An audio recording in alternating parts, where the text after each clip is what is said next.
Students LMQ learn maths quickly आपके अपने channel में आपका स्वागत है। तो आज मैं आपको स्टैट की एक्सरसाइज 14.2 करवाने जा रही हूँ। तो इसमें हम बहुलक फाइंड करना सीखेंगे।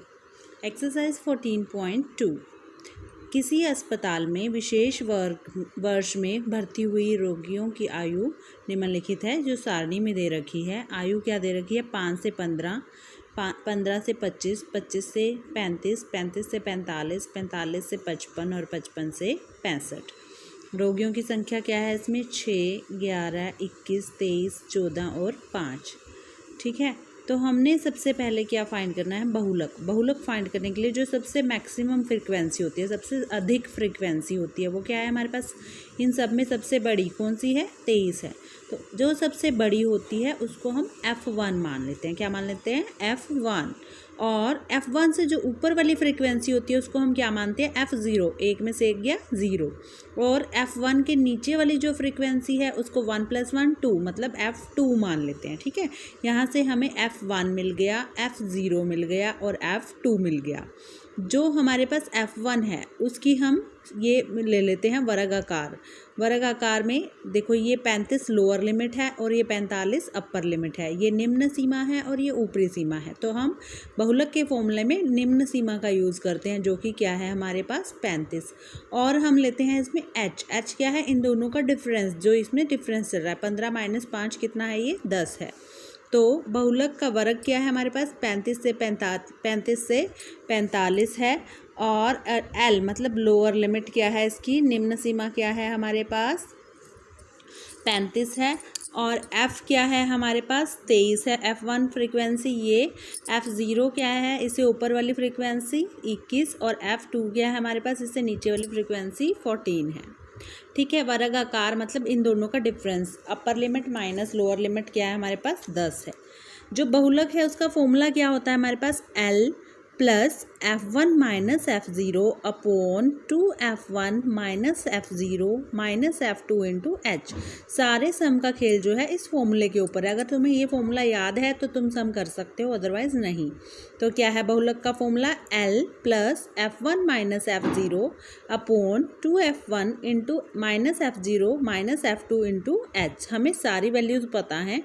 L की वैल्यू क्या निकाली है हमने? 35 + F1 23 - 21 F1 - F0 upon 2F1 2 × 23 - F0 21 - F2 -14 into H क्या है हमारे पास? 10 है। तो ये बन गया 35 + 23 में से 21 माइनस किए, कितना आया हमारे पास? 23 - 21 करोगे तो कितना आएगा हमारे पास? 12। तो ये कितना बन जाएगा हमारे पास? 12 बन जाएगा। कितना बन जाएगा हमारे पास? 2 बन जाएगा। 23 माइनस ये 2 बन जाएगा, सॉरी, अपॉन ये कितना बन गया? 2 × 23 46 माइनस 21 और 14 कितना होता है? 35 × 10। ये आ गया हमारे पास 35 + 2 अपॉन 46 माइनस 35 × 10।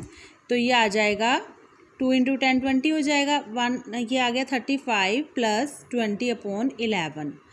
ठीक है, 35 + 20 को 11 से डिवाइड करोगे तो कितना आ जाएगा? 1.81। कितना आएगा? 1.81। तो ये क्या हो जाएगा? 35 और 1 36.81। ये हमारा क्या आ गया? बहुलक आ गया। अब हमने क्या फाइंड करना है? कल्पित माध्य विधि से माध्य फाइंड करना है।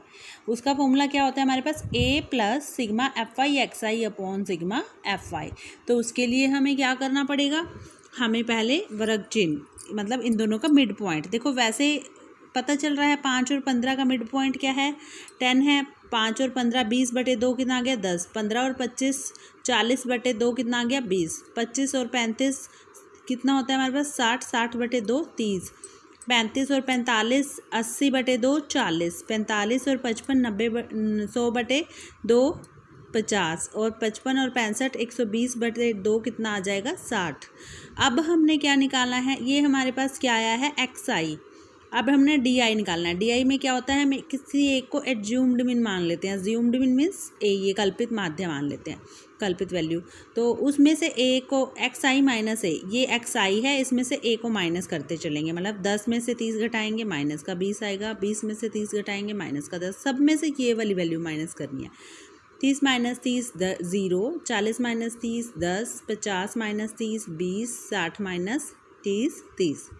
ठीक है, ये हमारे पास आ गया डी। अब हमने निकालना है FI DI। FI मतलब फ्रीक्वेंसी को हमने इस DI से मल्टीप्लाई करना है। 6 को माइनस 20 से गुना करोगे माइनस 120, 11 को माइनस 10 से गुना करोगे माइनस 110, 0 को 21 से गुना किया 0, 23 को 10 से गुना किया 230, 14 को 20 से गुना किया 14 दूनी 28 280, 5 को 30 से गुना किया 150। इन प्लस वालों को अलग से जोड़ लो और इन माइनस वालों को अलग से जोड़ लो, फिर इनको घटा दो, क्योंकि प्लस वाले बड़े हैं तो इसलिए कितना आ जाएगा सिग्मा FI XI हमारे पास 430 आ जाएगा। अब वैल्यू पुट कर दो। हमने क्या निकालना था, माध्य। क्या फॉर्मूला है, A plus sigma FI XI upon sigma FI। Sigma FI XI क्या आया है हमारे पास 430, सिग्मा FI कितना आया है हमारे पास 80, और A क्या माना था एज्यूम्ड मीन हमने 30। सब की वैल्यू पुट कर दो। A क्या है यहाँ पे 30 प्लस 430/80, 0 से 0 कैंसिल हो जाएगी। 43 को जब हम 8 से डिवाइड करेंगे तो हमारे पास क्या आ जाएगा 5.375। ठीक है, इसको हमने 30 में ऐड करना है। 30 और 5 कितना होता है हमारे पास 35, तो ये बन जाएगा 35.375, या इसको हम क्या लिख सकते हैं 35.38, या फिर क्या लिख सकते हैं हम इसको 35.38। नाउ नेक्स्ट सम इज उपकरणों का बहुलक जीवन काल ज्ञात कीजिए। जो ये हमें उपकरण दे रखे हैं इसका हमने क्या फाइंड करना है, हमें फाइंड करना है इसका बहुलक।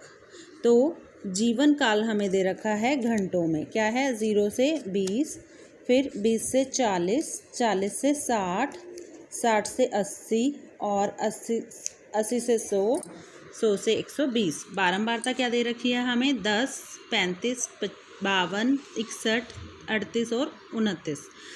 तो जो सबसे मैक्सिमम है क्या है हमारे पास 61, इसको हमने क्या मान लिया F1 मान लिया। सबसे बड़ी को हम बारंबारता को F1 मान लेते हैं। इससे ऊपर वाली को F0 कितनी है ये 52, इससे नीचे वाली को F2 मानते हैं, कितनी है वो 38। इन दोनों का डिफरेंस 20 माइनस 0 कितना है हमारे पास 20 है। तो बहुलक का फॉर्मूला लगा दो, L plus F1 minus F0 upon 2F1 minus F0 minus F2 into H। ये फॉर्मूला है बहुलक निकालने का। वैल्यू पुट कर दो। L क्या है हमारे पास लोअर लिमिट, इसके सामने वाले को देखो, ये लोअर लिमिट क्या है हमारे पास 60, F1 क्या है 61, F0 क्या है 52 और F2 क्या है 38 है हमारे पास, क्या है 38, और डिफरेंस क्या है H 20। तो वैल्यू पुट कर दो, क्या आएगा L 60 plus F1 minus F0 61 minus 52 upon 2F1 2 into 61 minus F0 52 minus F2 38 into 20। इसको सॉल्व करोगे तो 60 प्लस 61 में से जब हम 52 निकालेंगे तो आएगा 9, इसको मल्टीप्लाई किया कितना आ गया 122 माइनस 52 और 38 90 इंटू 20। ठीक है, ये बन गया 60 प्लस 9 अपॉन 32, 122 में से 90 निकालोगे कितना आ जाएगा 32 इंटू 20। इसको 4 के टेबल पे कैंसिल कर दो, 4 5 ज़ा 20, 4 8 ज़ा 32, ये आ गया 60 प्लस 9 5 ज़ा 45, 45/8। जब हम 8 को 45 से डिवाइड करेंगे, 45 को 8 से डिवाइड करेंगे तो हमारे पास आ जाएगा 5.625। 60 में जब हम 5.625 ऐड करेंगे तो 60 और 5 65, ये हमारे पास बन गया 65.625, या फिर इसको हम क्या लिख सकते हैं 65.635, क्योंकि 5 है ना ये, तो इसकी जगह लिख सकते हैं 65.63। तो आई होप चिल्ड्रन कि तुम्हें बहुलक के सम्स अच्छे से समझ में आए होंगे, और बाकी सम्स मैं आपको बाद में कराऊंगी। Thank you and have a nice day.